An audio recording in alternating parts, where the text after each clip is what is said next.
Et alors là, tu vas voir que tu vas avoir en fait les... on va baisser un petit peu. Toc, toc, toc. Non, c'est bien comme ça. Et là, je te laisserai, tu vois, quand tu vas parler, en fait, tu te mets là. Ouais, ouais. Mets-toi Et plus si là. tu le recules un peu. C'est compliqué parce qu'il faut Ah, regarde, c'est faire... la bonne. Là, regarde, tu vois, c'est la Ouais, bonne. oui, oui, mais moi je vais devoir m'approcher. Ah, d'accord. Salut 4-3 Vinu. Alors là, tout le monde entend ce que tu dis. Très bien, ouais. Nous, on les Bonjour. entend pas, il suffit de lire. Donc, Bonjour à tout le Michael monde. Bonjour à Bellon, toutes et à tous. Couteau à purée, Queen Awiwa, bonjour. Et on va attendre quelques minutes pour commencer à répondre à vos questions. Là, pour le moment, il y a 6 personnes de connectées. Voilà, donc on va attendre qu'on soit à peu près... Alors hier, on a fait un live avec le DPE et tu avais en moyenne 190 personnes tout le long.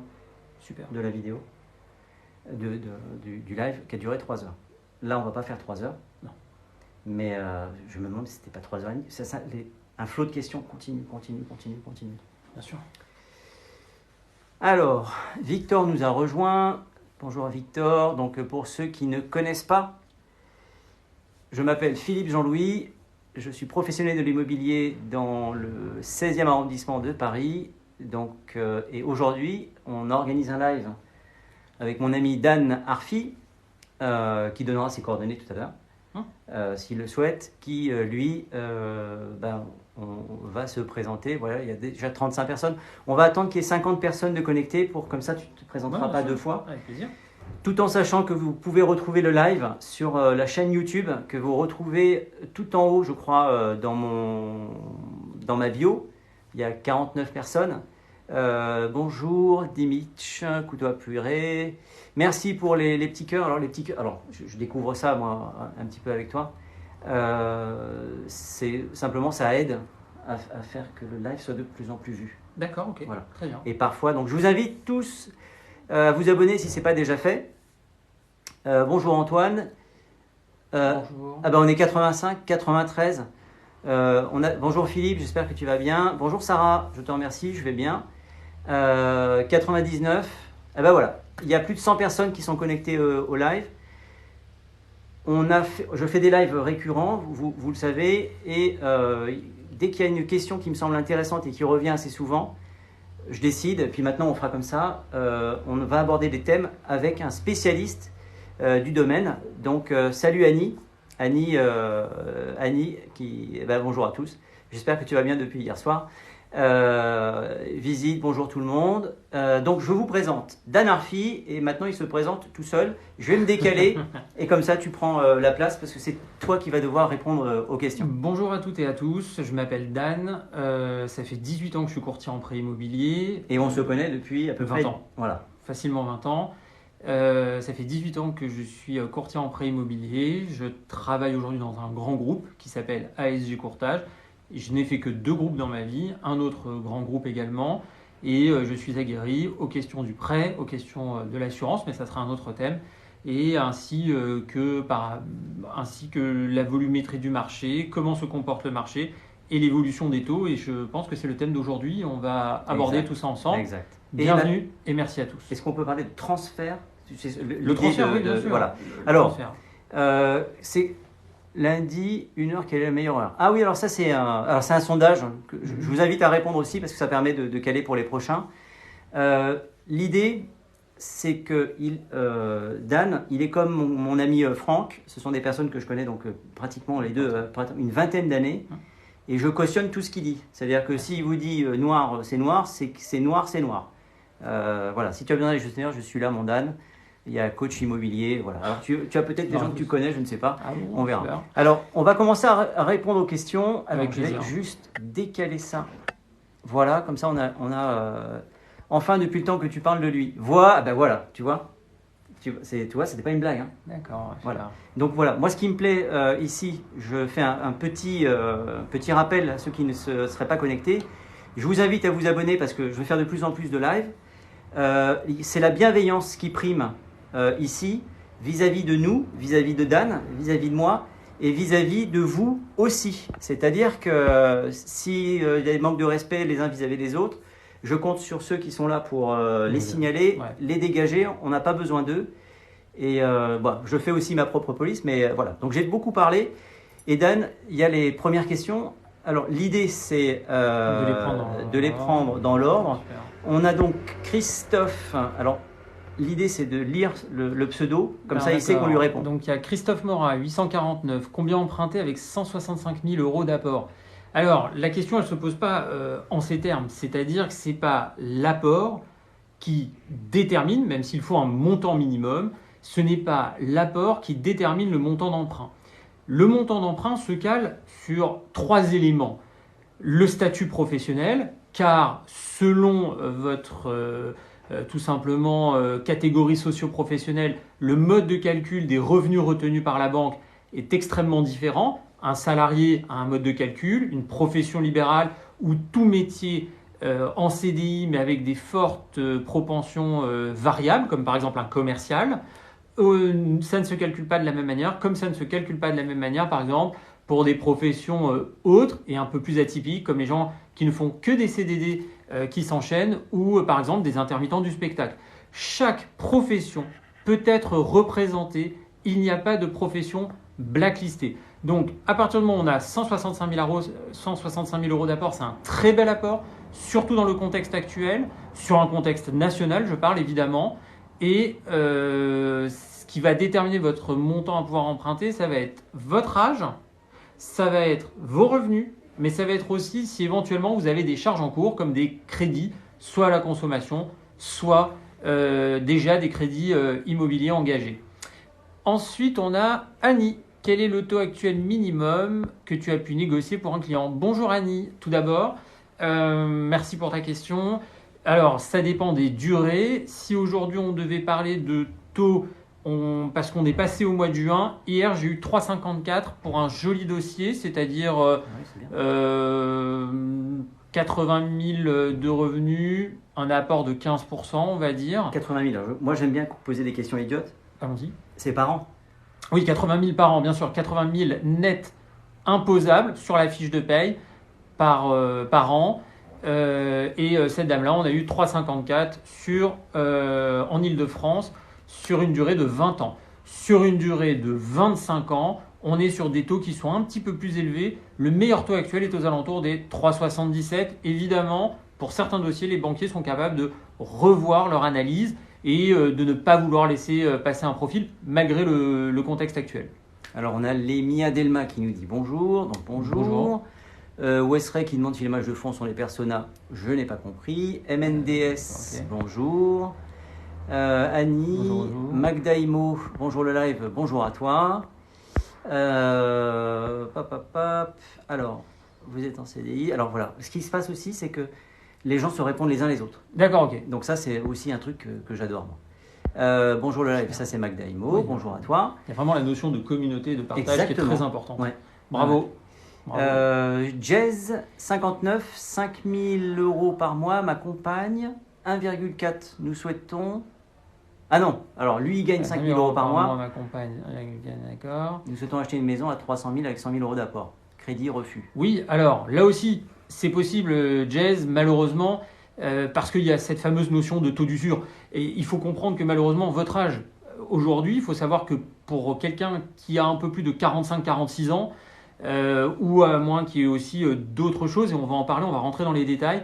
Je vais vous décrire en toute transparence pourquoi on peut avoir un refus. La première, ça peut être le taux d'usure. Votre âge, c'est la piste la plus connue aujourd'hui sur le marché, car parfois les banques ont, je ne vais pas dire un peu de mal parce qu'elles ne contreviennent pas à la loi, mais dans un premier temps, elles essayent de passer le dossier avec leur assurance groupe, et c'est respectable, c'est leur politique commerciale, et voilà, ce sont mes partenaires, donc j'estime qu'elles sont dans leur bon droit, ce sont des entités juridiques indépendantes, elles appliquent la politique commerciale qu'elles veulent, et parfois, on le sait, mais c'est un peu ranger la poussière sous le tapis. On sait que certaines banques ont pour directive de limiter l'accès au crédit, que ce soit de 50 000, 100 000 euros, jusqu'à beaucoup plus. Il y a un autre élément qui peut favoriser un refus dans votre cas, c'est que 200 000 euros en fonction de votre âge, plus le prêt est faible, plus le prêt est court, et plus le taux d'usure va augmenter. C'est un effet de compression. Voilà. Alors vous avez vu, il touche sa bille, hein, parce que moi je serais incapable, moi on pose des questions, je suis incapable de répondre comme ça. Moi mon métier, si je devais le résumer, c'est faire des claquettes et lui c'est du concret. Donc vous voyez, Et de jongler. Et de jongler. Et je Oui, jongle. ça, Moi je jongle. Ah toi tu jongles. Moi je jongle. Donc Carla Bruni, ou C Bruni pardon, je ne sais pas. 3,5 en moyenne, ok. Oui, exact. CDI, statut agent ESF titulaire. Alors vous voyez, ça c'est des gens... Tu vois, c'est les gens qui... Alors, acheter un bien immobilier pour soi-même avec un prêt immobilier, c'est la chose la plus débile. Alors, on a parfois... Ah, oui. Voilà. Alors, on ne va pas sentir ça comme une agression. Non, pas du tout. Mais je vous invite quand même à faire attention aux termes que vous utilisez parce qu'on ne se connaît pas beaucoup. Mais ceux qui ont déjà participé à des lives, j'ai pas forcément un bon caractère quand je vais avoir le sentiment d'être agressé. Donc, Zach, soyons courtois. Avec ceux qui décident néanmoins d'acheter un bien immobilier pour eux. Zach, c'est un carton jaune que je te mets, gentil, c'est comme au foot, j'aime pas le foot, mais il n'y aura pas de deuxième carton jaune en fait. Voilà, c'est un avertissement cordial. Alors, Zach, on peut peut-être... Mais je vais répondre à Zach. D'accord. Donc tout d'abord, bonjour Zach. Acheter un bien immobilier pour soi-même avec un prêt immobilier, c'est la chose la plus débile. Il faut comprendre une chose, c'est qu'en France, on a une vraie culture de la pierre, Zach. C'est-à-dire que, historiquement parlant, nous n'avons pas la même culture que les anglo-saxons, les Américains, les pays du Sud, comme par exemple l'Italie, le Portugal, ou même d'autres pays d'Europe de l'Est qui ont une vraie culture, eux, du placement financier et pour qui être très souvent propriétaire foncier est une aberration. D'ailleurs, en Suisse, on connaît leur système qui fait que toute leur vie, ils ont du crédit. D'autres ont développé le bail amphithéotique, ils en ont fait entre guillemets un dogme, c'est-à-dire on achète pour 99 ans et puis voilà. Petite parenthèse, la loi Laglaise va nous amener gentiment vers un glissement. C'est mon analyse aujourd'hui, hein, vers le bail amphithéotique en France. Je pense qu'ils vont gentiment nous l'amener et ils vont nous le foutre dans la gueule. Mais on est déjà dedans avec les BRS. Les bails réels solidaires qui sont sur une durée de 99 ans avec une possibilité de transmission. Je viens d'apprendre un mot, BRS. Si tu pouvais éviter de me faire passer pour un con, ça serait bien. Mais non, et c'est pour ça, donc je pense que c'est tout d'abord une histoire de culture, et en France, nous avons cette culture qui est foncière, qui est terrienne. D'ailleurs, c'est ancré du Moyen-Âge et de notre culture même de la terre au sens agricole du terme. Maintenant, je peux comprendre ce que vous dites parce que la période, et aujourd'hui, j'entends des discours qui sont très alarmistes. En revanche, je pense aussi que selon si on est un investisseur ou si on doit loger sa famille, l'analyse est strictement opposée. Donc, j'ai une réponse un peu plus pondérée, on va dire. Voilà. Oui, c'est un gentil garçon, beaucoup plus nuancé que moi. Bonjour Cyril, combien d'apports pour un achat de 400 000 euros dans 5 ans, une estimation? Cyril, je vais vous faire une réponse un peu drôle, on va dire. Est-ce que vous savez si ce soir vous mangez du riz ou des pâtes? Bon, bah alors dans 5 ans, imaginons. Mais en revanche, pour vous donner plutôt un ordre d'idée, nous avons des réunions actuellement avec les banques qui, on ne peut pas dire qu'elles se soient engagées, mais qui évoquent, c'est le bon terme, le fait de stopper cette hausse des taux entre juillet et septembre, puis nous allons connaître une période à peu près stable. Évidemment, l'actualité nous donnera raison ou pas, parce qu'il y a plein de paramètres qui sont complètement hors contexte financier, mais qui ont un impact à court et moyen terme. Mais on va dire que dans tous les cas, sur les règles d'apport, les banques aujourd'hui ont consolidé un socle commun. Si vous achetez 400 000 euros un bien, à ce moment-là, au minimum, ça sera les frais de notaire, frais de garantie. Si c'est dans de l'ancien, constituant environ 10% de la somme, soit 40 000 euros. Si c'est du neuf, il faudra y voir aussi si vous n'êtes pas éligible à des prêts aidés, prêts à taux zéro, éventuellement d'autres types de prêts auxquels vous auriez peut-être le droit grâce à des coefficients familiaux. À voir. Alors a priori, le live va couper quelques secondes puisqu'on a reçu un appel. Enfin, je pense que tu n'as pas donné mon numéro pour recevoir des appels. Non. Donc, je me permets juste de vous inviter à ne pas appeler pendant le live, mais envoyer des WhatsApp. Je vous redonne mon portable 06 73 69 28 21. Et c'est peut-être le moment que tu donnes ton portable. On va essayer de faire bref parce que Dan a une grosse journée et j'ai vraiment insisté pour qu'il vienne. Donc, on va essayer de faire assez condensé. Si tu peux condenser un petit peu tes réponses pour répondre au maximum de gens. Avec plaisir. On va essayer de ne pas dépasser 1 heure. J'ai négocié 10 minutes de plus. Donc, si tu peux donner ton portable. Alors, Dan. mon numéro, c'est le 06 61 98 36 24. Et je m'appelle Dan, c'est mon prénom, Dan. Et voilà, vous me direz que Si vous tu m'avez peux redonner connu. ton portable. Bien sûr, 06 61 98 36 24. En toute transparence, je ne peux intervenir que sur l'Île-de-France pour le suivi, car les banques nous demandent de respecter la territorialité. Je suis courtier en Île-de-France, je ne pourrais pas sortir d'Île-de-France. Oui, ça fait déjà 2 ans. C'est vraiment à l'ère de l'Internet, là où il y a des gens qui nous... Alors, on a des gens qui sont en Polynésie française qui nous regardent. Bien sûr. Donc, on est D'ailleurs, je les capable de salue. leur donner et de leur amener une information, Ouais. mais tu ne peux pas financer là-bas. Non. C'est quand même... on est vraiment au Moyen-Âge, quoi. Bon, alors, on ne vit pas avec notre temps. Bonjour, nous sommes tout nouveaux proprios. Ça, c'est Gérard Henry. Nous sommes tout nouveaux proprios. Peut-on investir dans un autre projet qui a déjà des locataires sans apport? Alors, bonjour Gérard Henry. Est-ce que vous pouvez investir si on respecte les 35% d'endettement qui sont un peu plus qu'un conseil, qui sont même une obligation en provenance du HCSF, donc le Haut Comité de la Stabilité Financière. Sans apport, non, aucune banque aujourd'hui finance sans apport. Après, je le dis, messieurs, dames, comprenez bien qu'un banquier en local a des pouvoirs. C'est-à-dire que moi, je suis courtier, je suis tenu à respecter des normes d'engagement, comme tous les courtiers, et on ne peut pas y faillir. Un banquier qui, lui, a la main sur une enveloppe, il vous connaît, il a une bonne relation, ou tout simplement il a le nez, et il se doute que vous êtes une belle opportunité pour lui de grossir son portefeuille, je pense qu'il vous le fera. Mais je ne peux m'engager pour lui, et moi je vous le dis, sans apport, c'est pas possible. Alors, on a Debo qui nous suit régulièrement. Merci Debo. Pouvez-vous expliquer le taux d'usure, s'il vous plaît?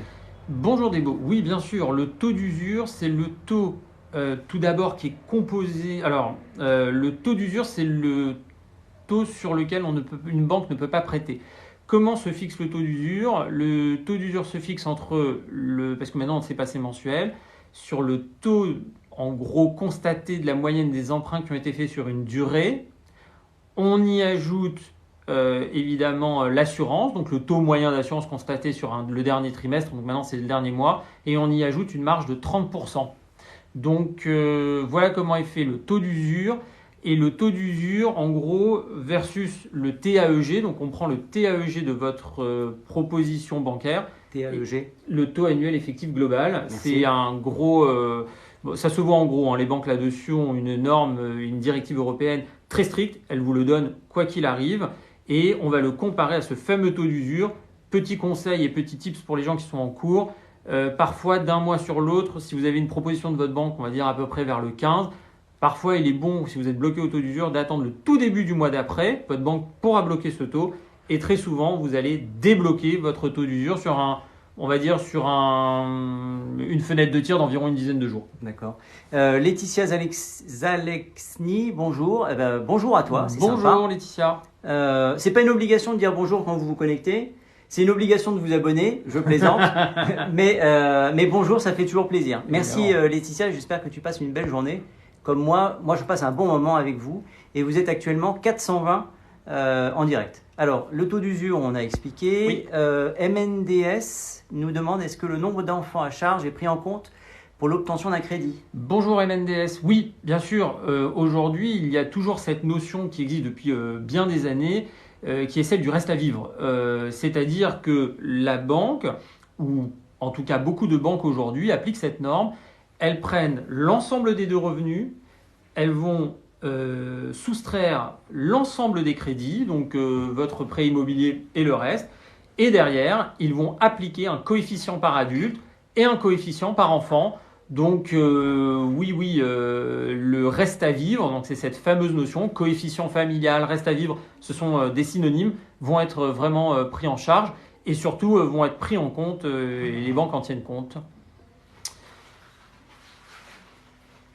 Bonjour Dour, vous proposez combien pour 200 000 euros sur 15 ans? Le problème c'est que c'est pas forcément comme ça que ça se juge, ça va se juger sur votre âge, sur vos revenus, sur votre apport, donc ce qu'on appelle la marge hypothécaire, c'est-à-dire si vous achetez 10 par exemple, merci beaucoup, et que vous mettez 2 en apport, ça ne sera pas le même taux que si vous achetez 10 et vous mettez 4 en apport.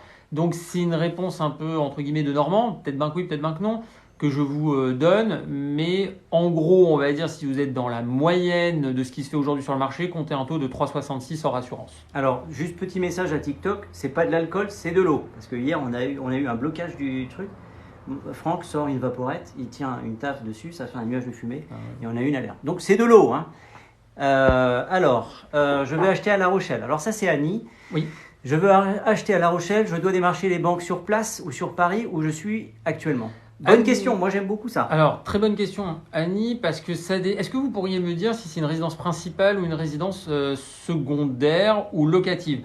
Parce que ça ne sera pas la même chose. Très rapidement, vous habitez Paris, vous achetez une résidence secondaire ou une résidence locative, vous pouvez faire d'ores et déjà les démarches à Paris, vous achetez votre résidence principale là-bas, vous le faites directement sur La Rochelle, s'il vous plaît. Résidence principale. Oui, donc ça sera directement vers La Rochelle. Aujourd'hui, cette région est plutôt très bien placée sur les taux. Il n'y a pas de banque particulière, mais ils ont une belle marge commerciale à pouvoir vous offrir, de l'ordre de 0,1 à 0,2. D'accord. Alors il y a Jules. Bonjour. Pour Rennes, 30 ans, 2 000 euros par mois avec 50 000 euros d'apport. Je peux espérer un crédit à quel prix? Un crédit à quel prix? À quel taux? Bonjour, Jus, 30 ans, 2 000 euros par mois, 50 000 euros d'apport. Ça dépend combien vous voulez emprunter. À partir du moment où vous êtes dans les 35% d'endettement, le taux va être aux alentours sur... alors c'est toujours la même chose, c'est la durée de crédit. Comptez environ 3,85 sur 25 ans et aux alentours des 3,65-70. De mémoire, si je ne vous dis pas de bêtises, je crois que la Banque Postale est extrêmement bien placée actuellement du côté de Rennes, avec un trio de tête, Crédit Agricole, Banque Postale et Crédit Mutuel de mémoire. Crédit Mutuel Bretagne est aussi une excellente banque. Je ne vous affirme pas, vous vérifierez, mais de mémoire, voilà, de ce que j'ai vu de mes confrères en province, voilà à peu près. Et pour l'assurance, comme toujours, vous avez les lois qui sont de votre côté pour choisir l'assurance qui vous conviendra le mieux, puisque vous êtes jeune. Ça, je pense qu'on pourra, si tu le veux bien, refaire une vidéo avec l'assurance. Oui, bien sûr. Parce que c'est un sujet une question qui revient assez souvent. Bien sûr. Alors, vous êtes plus de 520 à regarder, donc merci. J'espère que les 520 sont tous abonnés, parce que comme ça, on monte. Et à un moment donné, je vous le dis, pour éviter les rigolos qui nous embêtent un petit peu, je bloquerai et il n'y aura que les abonnés qui pourront poser des questions. Et comme ça, on aura une vraie communauté et on sera serein. Parce que, voilà, je me comprends. Merci Adoum. Alors ça, c'est des cadeaux et ça rapporte des centimes, c'est assez rigolo. Donc voilà, on ne fait pas tellement ça pour ça. L'idée, vraiment le concept, Dan, je le remercie parce qu'il prend de son temps. Et tous les deux, on sait très bien que c'est ce qu'il y a de plus précieux dans la vie. Et donc, merci beaucoup pour ça. Alors, Gaston, c'est toujours une étude casuistique. La seule règle qui compte est un projet préparé. Bon. Bonjour Gaston, oui c'est vrai.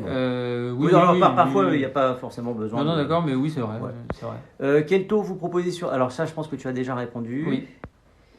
Luc nous suit, Farah a suivi. Merci pour ceux qui s'abonnent. Très intéressant la question. Vas-y. Alors Jules. Bonjour Jules. Bonjour. Vous pensez quoi des viagers? Il y a l'homme et puis il y a le financier. Vous savez, en immobilier, on dit très souvent ce qui compte, c'est 1 l'emplacement, 2 l'emplacement, 3 l'emplacement. Et on n'a pas préparé, c'est exactement le leitmotiv de ce que je répète régulièrement. Ah, c'est vrai? Bon, voilà. J'ai envie de vous dire que du coup, l'homme va vous dire je ne suis pas très pour parce que mon éducation et ma philosophie font que je ne vais pas vers ce genre d'investissement. J'ai du mal à parier sur la fin de vie des gens.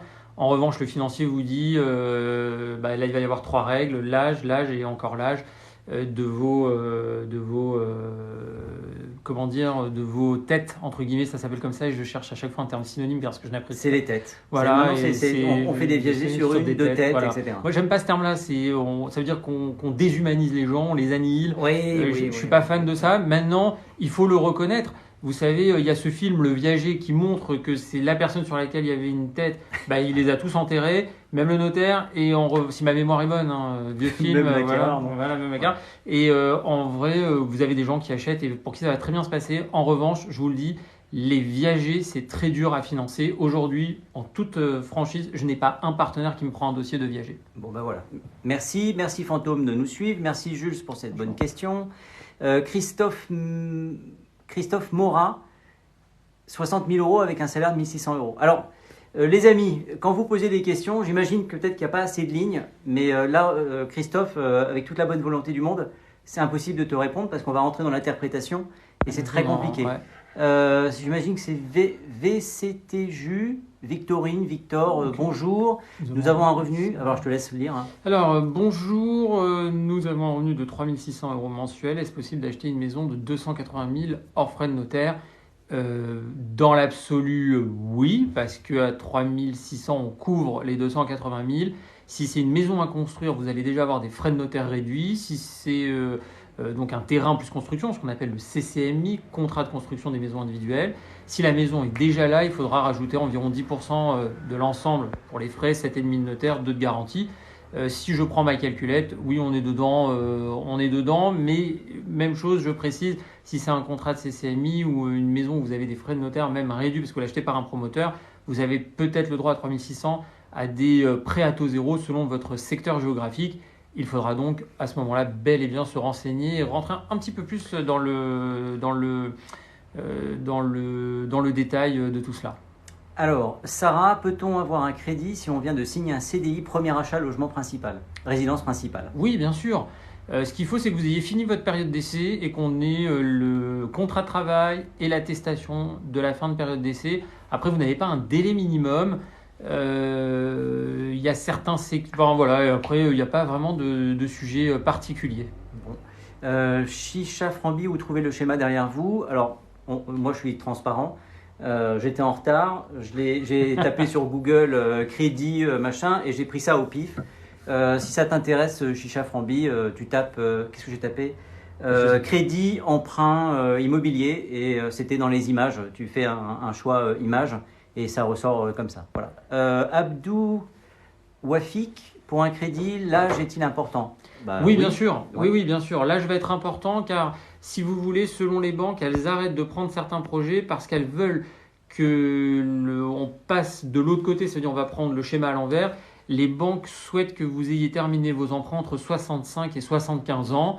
C'est un peu normal, vous avez travaillé toute votre vie, à un moment il faut profiter et arrêter de s'endetter, surtout que vos revenus avec la retraite sont censés s'affaisser. Donc le but c'est surtout que vous conserviez votre pouvoir d'achat et que vous puissiez conserver justement, en plus de ce pouvoir d'achat, un pouvoir d'investissement ou d'aide. On est dans des grands sujets de société comme l'aide à la personne, les personnes qui vieillissent et qui ont de moins en moins les moyens, ou des enfants qui ont de plus en plus de mal à accompagner dans les études et qui donc ça sera notre rôle, nous générationnels, de leur mettre le pied à l'étrier. Donc voilà, faut être assez vigilant là-dessus. Petite remarque, quelqu'un fait une remarque qui est intéressante. Ouais. Les taux affichés derrière nous, là, Oui. Ah ouais, tu fais comme moi. Hier, j'ai regardé le mur aussi. Voilà. Il est aussi con que moi en fait. C'est oui. Tous ceux que je vais inviter sont au même niveau que moi. Bon sang ne saurait mentir. Oui, exactement. Voilà. Les taux affichés ne sont pas ceux du moment. Oui, parce que c'est une image que j'ai prise juste pour illustrer ce dont on allait parler. Voilà. Donc bonne réflexion. Alors Churros, il n'a pas aimé, je pense, ou il n'a pas compris la notion de culture. Nous avons en France et en Europe, peut-être des nuances. Des nuances. L'Angleterre n'étant pas l'Europe, puisqu'ils ont quitté l'Europe. En Angleterre, on n'est pas choqué d'acheter un bail amphithéotique. Ce n'est pas notre culture, churros. Voilà, donc on ferme la parenthèse. J'espère que tu as compris cette nuance. Aux États-Unis, la culture, c'est d'acheter du jetable. Vous achetez du consommable. Vous achetez une maison, vous tirez un coup de poing comme dans les films américains. Posez-vous la question d'ailleurs, pourquoi dans les films américains, les types ils passent à travers les murs ? C'est pas des cascadeurs, c'est que les maisons sont vraiment conçues comme ça. Tu vas acheter en Bretagne, cher churros, je t'invite à ne pas faire la même chose. Les murs font 80 cm de large et c'est du granit. Donc tu vois que la culture immobilière est différente. Voilà, on ferme la parenthèse.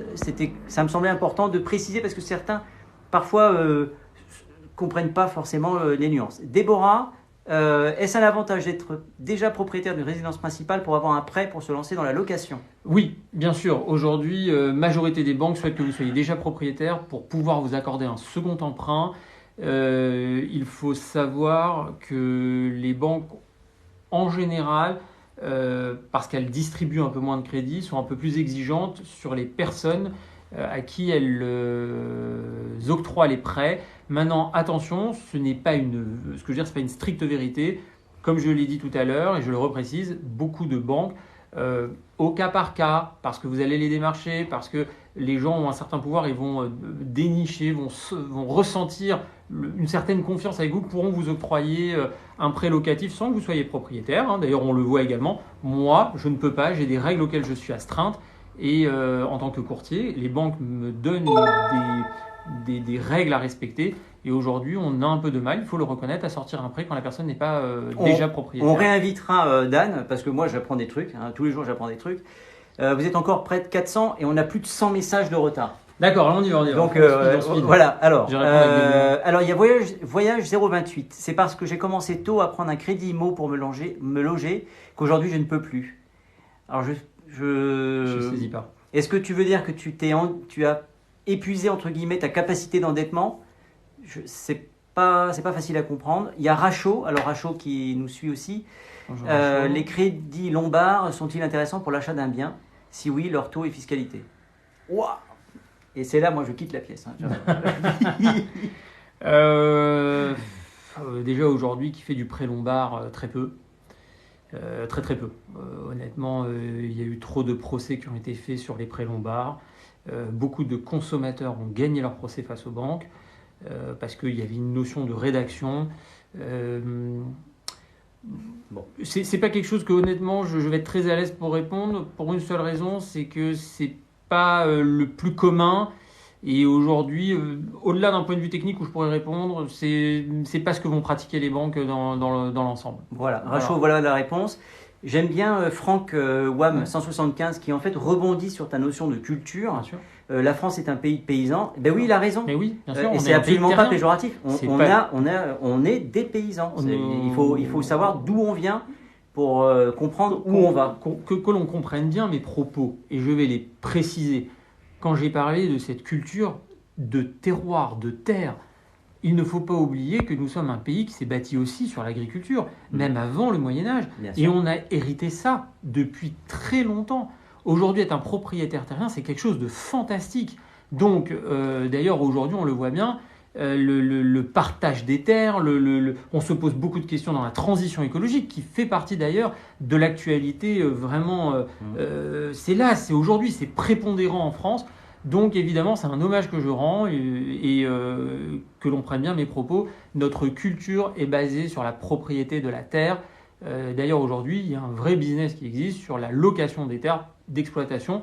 Donc voilà, c'est au contraire un très bel hommage que je rends à tous ceux qui nous entourent et qui font partie de notre beau pays. Alors, on va faire plaisir à Dil, décaler un peu votre tête. Alors, dégage ta tête dégueulasse. C'est plutôt mignon pour toi. Bah oui, parce que je pense qu'il veut voir les chiffres. Bien sûr, alors, avec plaisir. Ils n'ont aucun intérêt, Dil, les chiffres. C'est vraiment juste pour avoir une image d'illustrer. J'aurais pu mettre un chien, ça aurait été moins intéressant, mais on n'est pas dans le sujet. Bonjour, Miguel Dessert. Tu peux revenir parce que c'est quand même toi l'invité. Je gagne 2500 € par mois. Est-ce que c'est rentable d'acheter avec la nouvelle loi? Alors quelle loi? Pas la nouvelle loi. Alors oui, mais quelle loi? Et il a 27 ans. Bonjour tout d'abord Miguel. Quelle loi? Est-ce que vous pourriez préciser s'il vous plaît si Alors il a peut-être précisé plus bas. On va voir. Je vais juste 30 secondes répondre à Nathan. Bonjour, est-ce que c'est encore rentable l'investissement locatif? Oui, c'est encore rentable. L'emplacement. Et deuxièmement, ça dépend en plus de cela, quel est l'environnement. Notamment aujourd'hui, on voit bien que les villes étudiantes demeurent des places fortes de l'investissement. Ah tiens, Franck Wam. Alors, Franck Wam. Plus de 50 ans, c'est mort pour un crédit. Non, parce que j'en fais, mais il faudra insister sur la délégation d'assurance pour faire baisser le taux d'usure, qui pourrait être assez contraignant, et demander un contrat en capital restant dû. Ça change beaucoup de choses dans le taux annuel effectif global, résumé en TAEG. Anneau Baron, on parle de quoi ici? On parle de crédit immobilier.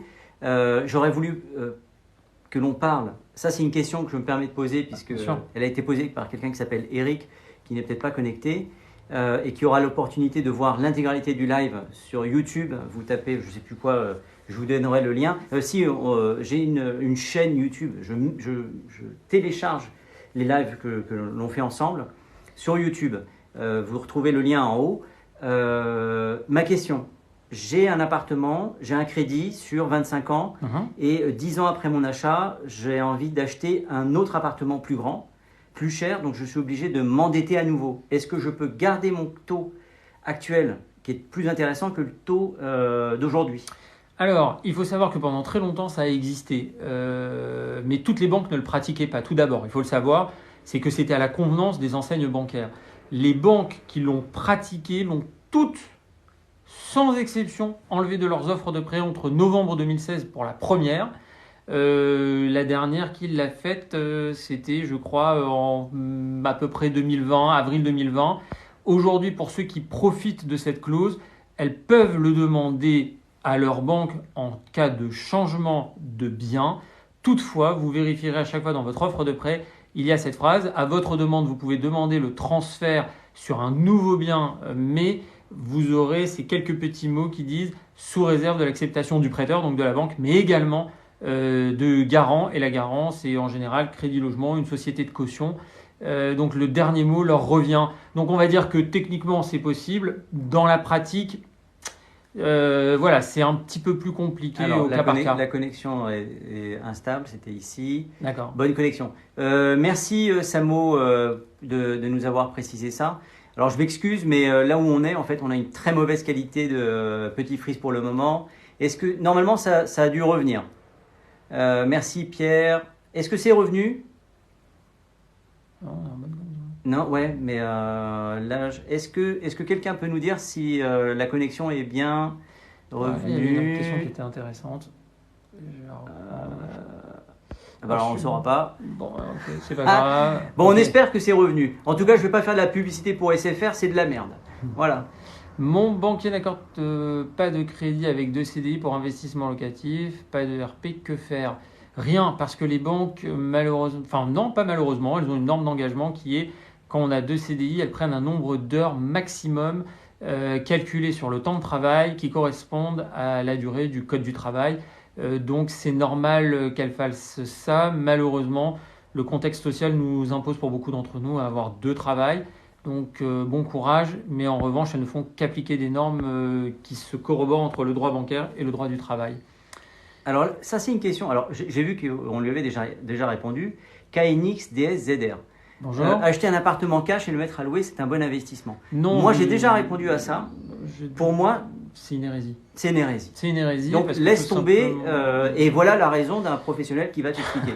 Alors, tout d'abord, mettre un appartement en location, ça dépend sous quel statut. Un bail simple, 369, donc le bail classique, dit nu classique, ou alors le mettre en meublé. Dans tous les cas, les intérêts d'emprunt sont quelque chose de bon parce que sinon, ça rentre immédiatement dans votre assiette fiscale et vous faites un cadeau de 30% aux impôts immédiats sur tous vos bénéfices. Donc, à moins que vous fassiez de gros travaux, même là, si vous les faites en cash, je vois pas l'intérêt. Voilà, c'est juste ça. Mais Voilà. attention, ce qu'on appelle le mindset, l'état d'esprit de beaucoup, c'est de se dire, moi, l'immobilier, ça doit être une chose réglée. Et ce que je dois, je le dois. Donc, c'est totalement respectable aussi. Mais maintenant, financièrement, ça n'a pas d'intérêt.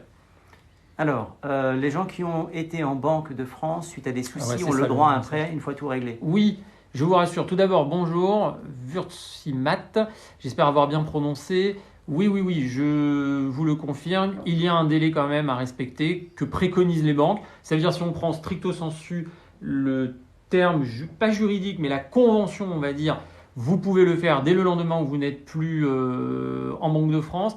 En revanche, les banques vous conseillent un trimestre, un semestre, on va dire où on se tient sage et après on peut y aller. Et en général, elles aiment bien quand c'est de la résidence principale. Voilà, Wurtz, pour toi.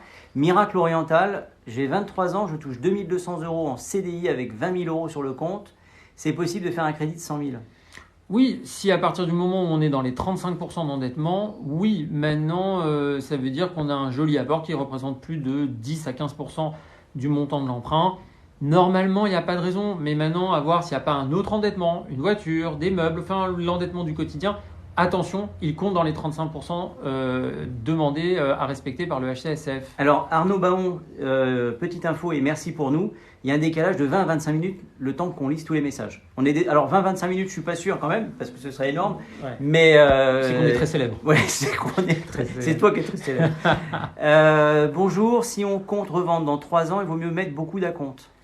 Non, pas forcément, parce que si vous l'immobilier, ça vient du terme immobilisme, donc vous allez mettre beaucoup d'acomptes, d'apports de liquidité. Je ne suis pas sûr parce que si demain il y a un vrai retournement de marché comme tous les experts peuvent s'estimer à le dire, moi personnellement ce n'est pas ce que je constate. Je n'estime pas qu'il faille mettre tant d'apports que ça. En revanche, je vous conseille de mettre de l'argent de côté pour que dès que vous ayez un nouveau projet, vous puissiez tout de suite amortir la pompe demandée par les banques. Donc en général, frais de notaire et quelques pourcentages en plus. J'ai vu Narcom qui nous pose une question, c'est plus de 33%. Donc je suppose que votre question originelle, c'est est-ce que l'endettement accepté est au-dessus de 33%? Le HCSF permet jusqu'à 35%, assurance comprise.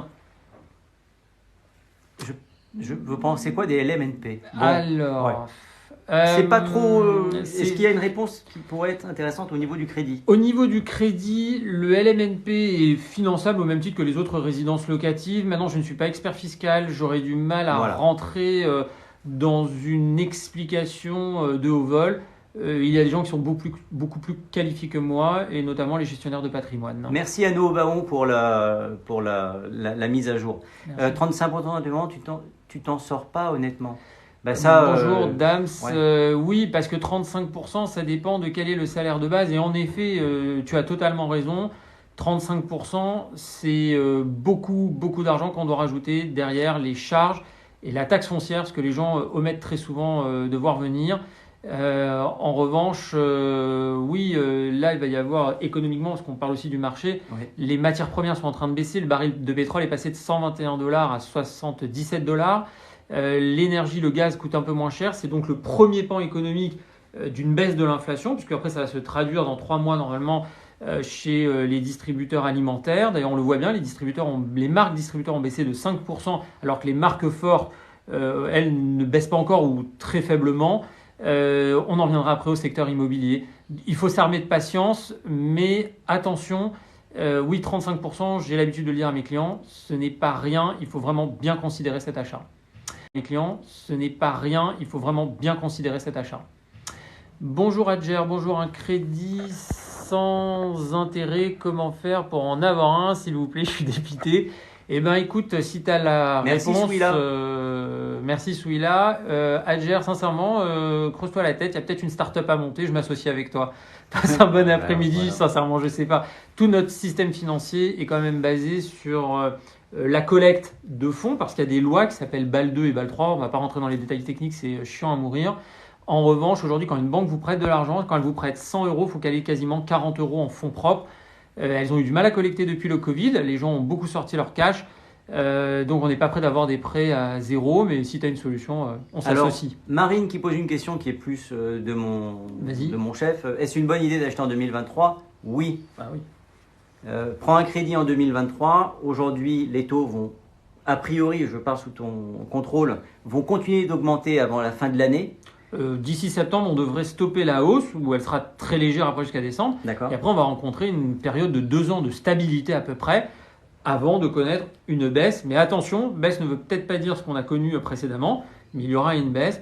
Et on le dit très souvent en particulier, achetez aujourd'hui et vous demanderez à la banque qui vous a financé de réaménager le taux. Voilà le terme exact. Réaménager, donc ça sera une sorte de ristourne commerciale.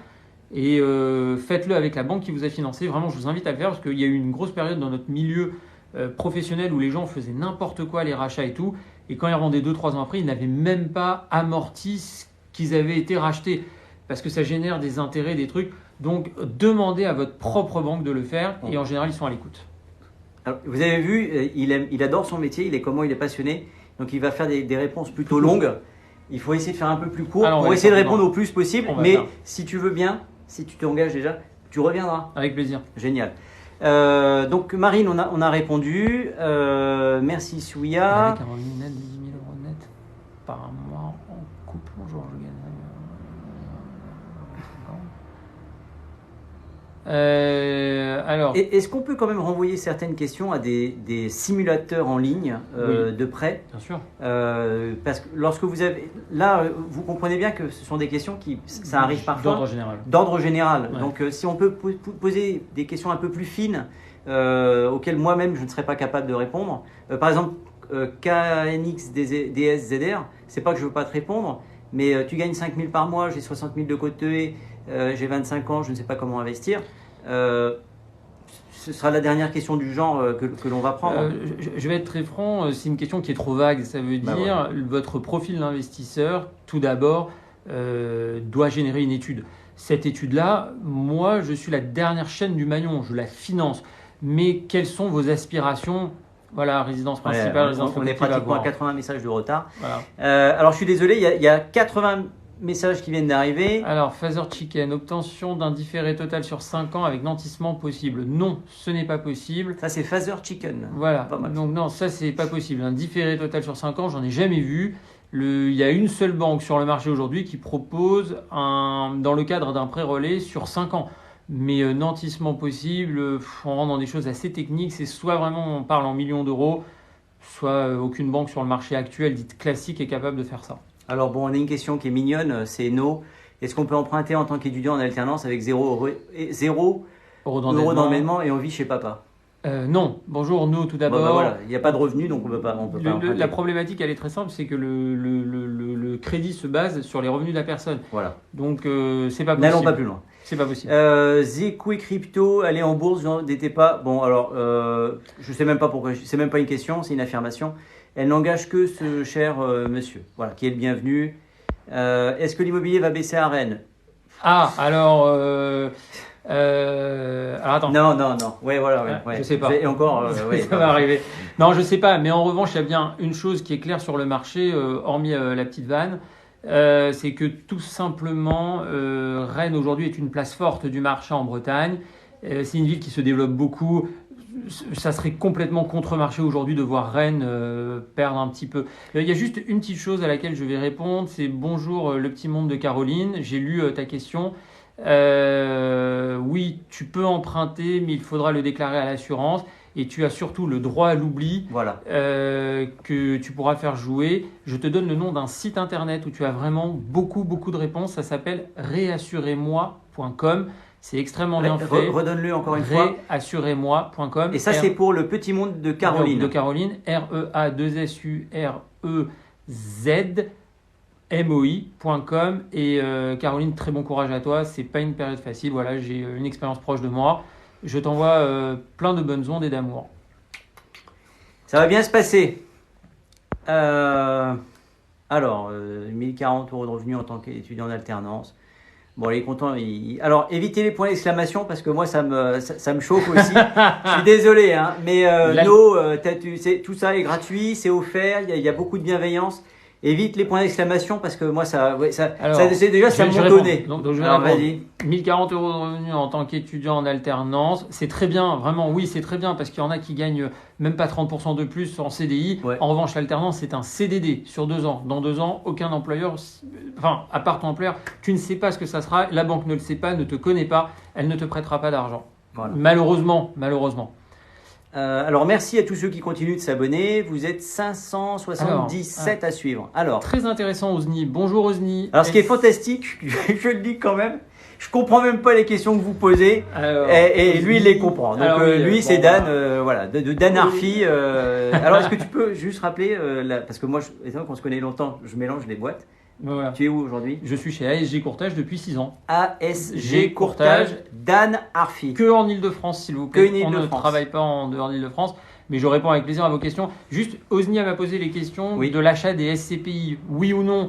Osni, la SCPI, c'est un bon investissement dans la SCI de rendement, mais pas ceux qui font des commerces. Vous fuyez ceux qui font des commerces. En revanche, oui, il y a des places fortes de la SCPI en France qui sont connus comme, je ne peux pas citer de marque ni de produit, mais oui, ça reste en tout cas un très bon complément de revenus à voir. Les banques acceptent les actes en main encore. Bonjour Rachaud, très bonne question. Oui, elles les acceptent, mais ça dépend du banquier, ça dépend de l'interlocuteur que vous allez rencontrer. Alors là, une question intéressante de Rémi Bremer. Bonjour Rémi, hello, vous avez votre propre agence? Non, je n'ai pas ma propre agence, je travaille pour une marque. Je ne travaille que pour cette marque, je ne représente que cette marque. Et aujourd'hui, je suis là surtout pour vous donner des conseils, plus que pour amener du business, pour être honnête. Il y a un moment dans la vie où on ne fait pas que tout pour l'argent. On peut faire aussi les choses pour d'autres raisons. Et que en Ile-de-France. Cathy, 33, bonjour, est-il possible de faire un Prêt immobilier entre 50 et 55 ans sur 20 ans. Oui, je l'ai fait encore hier. Tout dépendra du taux d'assurance que vous aurez. Il faut absolument un contrat d'assurance en ce qu'on appelle en capital restant dû, car il fait chuter le TAEG, le taux d'assurance, et vous évitez le taux d'usure. Attention Cathy, tout dépend de votre état de santé, de ce que vous représenterez, des questions auxquelles vous répondrez à l'intérieur. Maintenant, il faut que votre banque puisse vous donner un taux auquel vous avez accès, parce qu'on sait aujourd'hui aussi que certaines banques, malheureusement, et je ne les attaque pas, bien au contraire, elles sont dans une situation difficile. Ne pas prêter de l'argent, c'est contrevenir à leur politique commerciale. Donc je tiens à le dire, les banques, aujourd'hui, il ne faut surtout pas leur taper dessus, car elles ne le méritent pas. En revanche, l'argent, ça a un coût, comme un boulanger ou comme toute profession qui a des matières premières, qui a un coût et qui doit absorber d'autres coûts, donc en fonction du taux que vous aurez. Mais sur 20 ans, le taux moyen, c'est aux alentours des 3,60, 3,80. Si vous faites un contrat d'assurance en capital restant dû, et j'insiste bien dessus, à ce moment-là, oui, vous pouvez éviter la règle du taux d'usure et obtenir votre emprunt. Alors, on a beaucoup de questions en retard. Hein. On est navré. Il y a vraisemblablement des questions qui vont passer à la trappe. Ceux qui les ont posées, c'est pas qu'on ne veut pas répondre, c'est que je vous assure que c'est un vrai exercice. Donc, vas-y. Father Chicken, c'est une très bonne question. Quid des délégations possibles? Comment détecter qui l'a ou pas? Il faut savoir. Alors, c'est quoi une délégation? Alors, une délégation, c'est ce que j'allais dire, c'est une délégation d'assurance. C'est-à-dire, parfois, toujours la banque propose un contrat auquel qu'elle a tout simplement validé en interne. Et aujourd'hui, la loi demande aux banques d'accepter les délégations d'assurance que vous leur présentez. Hein, c'est la loi, voilà. En revanche, il faut qu'elles correspondent en tout point aux critères de sélection, qui sont les 13 points obligatoires. Et parfois, certaines banques ont un contrat vraiment tip-top parce qu'elles ajoutent pour la protection de l'emprunteur d'autres éléments. Il faudra que les contrats que vous choisissiez soient à hauteur de ces couvertures également. Mais d'un point de vue, si on prend stricto sensu la loi, elles sont obligées de vous dire oui. Maintenant, moi je le dis, hein, je suis courtier, je travaille pour vous les particuliers auprès des banques, je ne travaille pas contre les uns et pour les autres, je le dis bien, c'est une notion d'équilibre, je travaille avec vous auprès des banques. Moi je le dis à mes clients, prenez parfois le contrat de telle banque parce qu'il est de très bonne qualité et surtout, quoi qu'il vous arrive, vous serez extrêmement bien couvert. C'est avec des réponses comme ça, vous doutez. Je parlais plus. Alors, tiens, il y a Kentucky Fried Chicken là. Father Chicken, pardon. Je parlais plus des délégations en rapport avec le bypass de l'organisme de caution. Honnêtement, aujourd'hui, on n'est plus sur des dossiers vraiment extrêmement simples. En Île-de-France, en tout cas, on passe. Maintenant, dans les autres régions, je ne sais pas comment ça se passe. J'ai pas assez d'expertise là-dessus sur les autres régions. D'un point de vue national, je ne saurais pas vous répondre. En Île-de-France, à ma connaissance, ça n'engage que moi. Mes propos n'engagent que moi. Il n'y a pas, ou quasiment plus. Alors, Father Chicken, je me moquais pas de toi, hein, c'est tout simplement que j'ai pas eu le temps de déjeuner, donc je pense que mon cerveau est en train de se dire, il serait peut-être temps d'aller déjeuner. C'est normal. Alors, bonjour user, il y a trop de chiffres derrière, c'est normal que les biens ne baissent pas malgré les taux. Alors, je vais faire un peu une réponse de Normand. Aujourd'hui, je constate que les prix ne baissent pas sur certains pans de l'Île-de-France, puisque je ne le rappelle, je ne travaille qu'en Île-de-France, mais c'est normal, les biens qui n'ont pas de défaut n'ont aucune raison de baisser. Ensuite, les biens qui ont des défauts, oui, il y a une marge de négociation, tout le monde parle de 10%, moi je ne le constate pas, je préfère vous le dire, je ne le constate pas sur les compromis de vente. J'ai l'impression que ce sont des gens qui se sont nommés eux-mêmes experts de l'immobilier. En revanche, un bien qui a un défaut, oui, ce n'est plus le propriétaire qui a la main, l'acquéreur va avoir une vraie marge de négociation, à condition que celle-ci soit évidemment raisonnable. En moyenne, c'est 3%, je crois, entre 3 et 4% grand maximum. On parle de grosses sommes, hein, donc il faut faire attention à ça. Est-ce que tu permets que je rajoute quelque chose? Au contraire, ça c'est ta partie. Il a raison, Dan.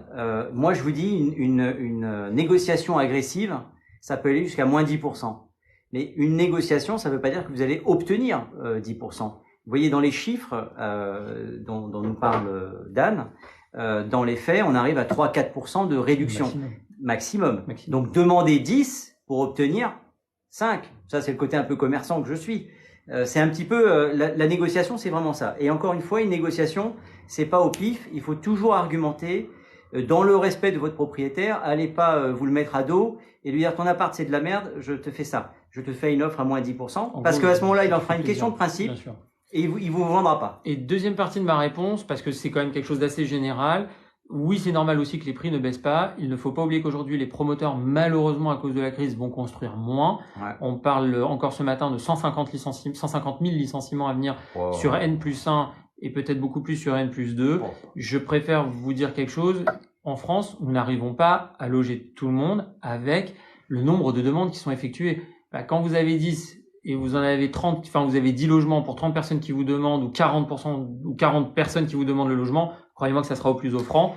Donc faites attention à cela. Je peux Les prix ne mon devraient grain pas de sel. baisser. Je t'en prie. On va rentrer Ça dans peut une l'enfant, chose qui est, oui, mon grain de sel, du poivre, un peu de beurre et de l'huile d'olive. Donc je vais rajouter mon filet d'huile d'olive.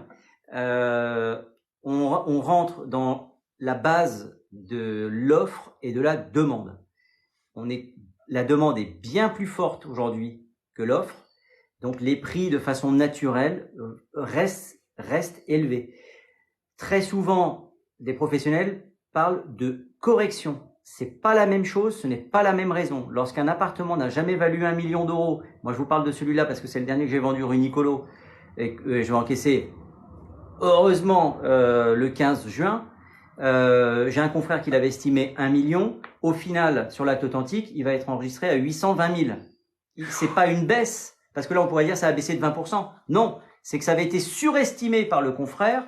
Et c'est là où les chiffres, lorsque vous allez consulter des chiffres et vous regardez ce qu'il y a sur le marché, vous voyez ce qui s'est vendu, ah mais finalement le marché se casse la gueule. On pourrait l'imaginer comme ça, mais analyser des chiffres purs, c'est une hérésie. Il faut avoir l'œil d'un conseiller immobilier ou d'un professionnel comme mon ami Dan pour vous éclairer un petit peu. Vous savez, c'est pas parce que vous avez une voiture que vous savez conduire.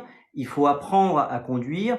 C'est pas parce qu'on conduit qu'on fait de la course automobile. C'est une certaine expérience et il y a des choses qui se sentent et des choses qui s'expliquent. Voilà, je prêche un petit peu pour ma paroisse. Et encore une fois, lorsque vous allez acheter, etc., vous pouvez très bien acheter tout seul et vous débrouiller tout seul. Alors, investir à Moissy, est-ce une opportunité pour la location? Alors ça, Advomar, moi je pense qu'on peut pas répondre à ça. Non, je vais vous demander c'est trop précis. Non, je connais le secteur parce que ça fait partie du secteur.